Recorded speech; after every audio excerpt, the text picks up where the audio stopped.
Chimène Badi, 40 ans, célibataire et sans enfant, confidence sur ce choix très personnel.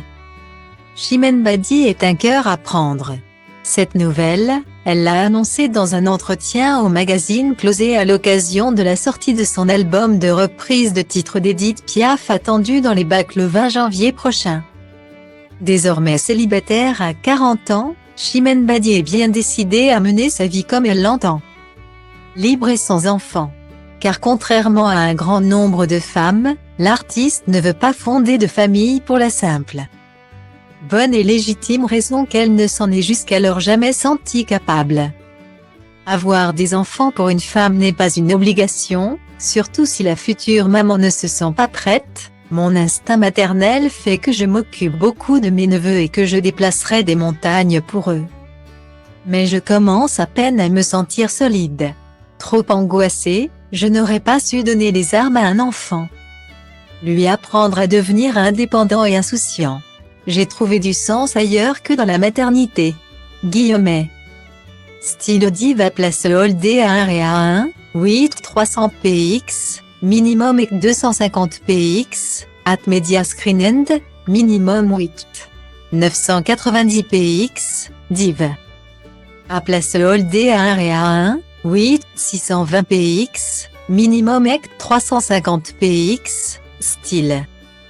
Ce n'est pas la première fois que Chimène Badi évoque le fait de ne pas avoir d'enfant.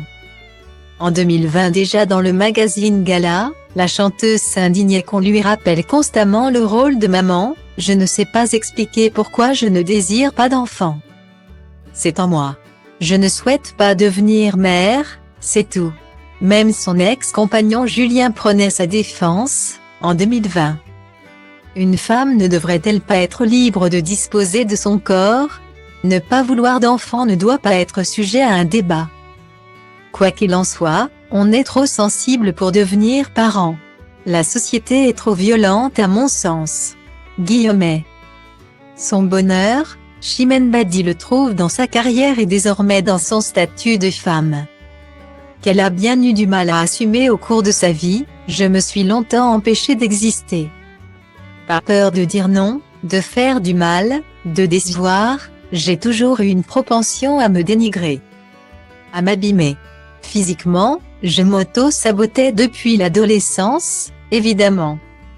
Je ne suis pas parfaite, j'ai des complexes, des défauts mais je ne rumine plus le passé. J'ai conscience d'être à ma place. Ma voix est un cadeau. Je profite de ma chance. Trace ma route, positive, solaire, pleine d'espoir. C'est bien tout ce qui compte.